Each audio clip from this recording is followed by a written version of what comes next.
in this video, I'll be sharing with you the 5 things that happened in the stock market in July 2020. Before we take a look at the 5 things that happened in the US stock market and the stock market news in July 2020, a quick pointer to take note is that these are the news that I believe will have an impact on the US stock market. But this is by no means a representation of all that is happening in the US stock market right now.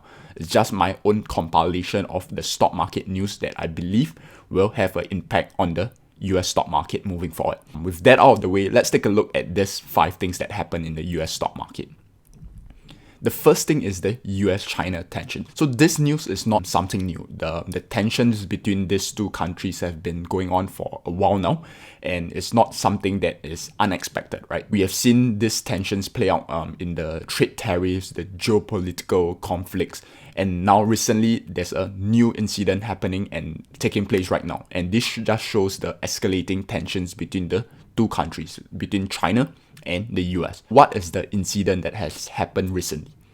The incident that happened recently was that the US ordered China to close its consulate in Houston, Texas, right? And in retaliation, China orders US to shut the consulate in Chengdu. These countries are doing a tit for tat kind of playing out of their tensions, right? So this is something to take note, especially if you're an investor and trader in the US stock market and you have positions in the Chinese companies that are listed in the US stock market. So this will definitely affect things moving forward.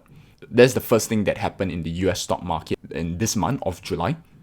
The second thing is that Tesla has managed to achieve 4 straight quarterly profits recently. In its most recent earnings, Tesla reports 4th straight quarter of profit. If you take a look at the screen here, they say Tesla reported its first full year of profits along with its second quarter results on Wednesday. And this is Tesla's income statement. So if you take a look at the income statement of Tesla, we take a look at the net income. So this is the net income for Tesla in the previous quarters leading up to the most recent quarter.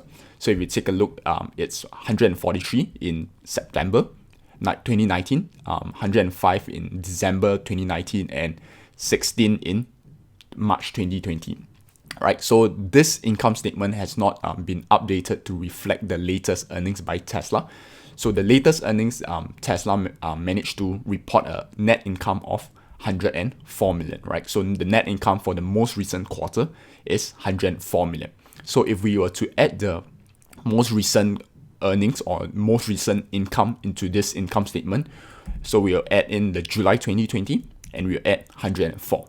So if you take a look here, we have 1, 2, 3, and 4.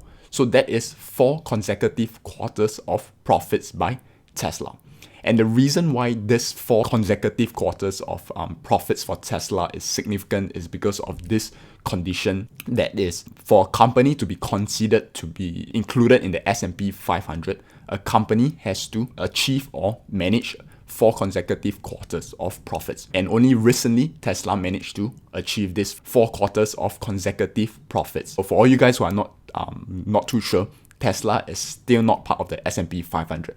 But with its most recent quarterly earnings, Tesla now meets the condition of 4 consecutive quarters of profits, and Tesla is now eligible for the S&P 500 because of the recent earnings, right? So that's the second news. The third news is the $600 unemployment benefit might be potentially ending, right? This is the US stimulus check for unemployed people. So if you take a look at this article, they mentioned that the unemployment benefit is about to expire. It's about to expire on Saturday, July 25th. This is a couple of days from now. And on top of that, the stimulus bill is unlikely to pass until August because right now it's going to end on 25th. So there's talks in place for an extension.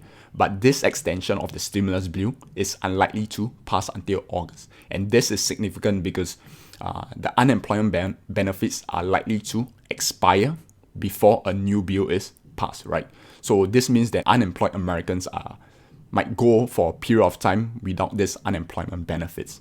And on top of that, another bad news is this, right? The Republicans are considering extending the unemployment benefits to a reduced level of $400 per month or $100 a week, right? So that's a reduction of $500 a week, right? Because right now, the unemployment benefits is $600 per week. And the proposed bill by the Republicans is $100 a week. So that's a significant reduction in unemployment benefits.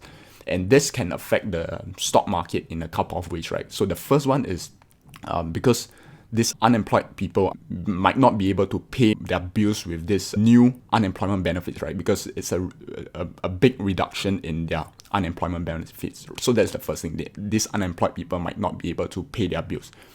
The second thing is this, right? So there are many reports mentioning that this unemployment benefits, a portion of these unemployment benefits, people have used it on the stock market, right? So with a reduction in unemployment benefits, this definitely will reduce the inflow of money into the stock market from this group of people. So that is the third thing. The fourth thing is a strong earnings from banks. Banks had their earnings last week. So some of the big banks that announced their earnings were Goldman Sachs, Morgan Stanley, Citibank, Bank of America, Wells Fargo, and JP Morgan. So these are some of the earnings by these banks. If you take a look at Goldman Sachs, their earnings per share is $6.26. And they beat the estimate by $2.25. So that is something good. And if you take a look at this percentage is a quarter-on-quarter percentage change, right? So what does it mean by quarter-on-quarter percentage change? It means that for this quarter compared to the last year's same quarter, right? So for example, this is Q2.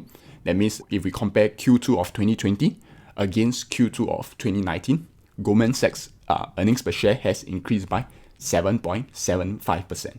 And Morgan Stanley has beat the earnings estimate by 85 cents, and its quarter-on-quarter percentage change is 59.35%. So that's a very strong earnings by Morgan Stanley.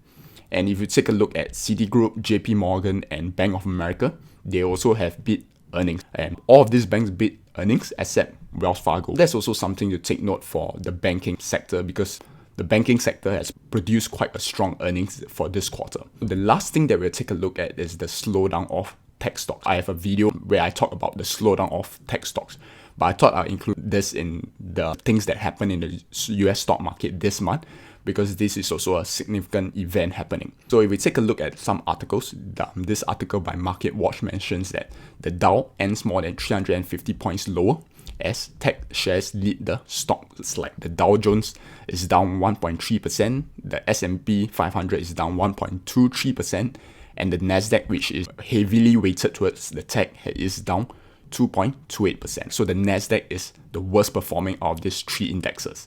And that is something to take note, because so far in the recovery of the US stock market, most of the recovery is powered by tech stocks, right? So the slowdown in tech stocks is something for us to pay attention to.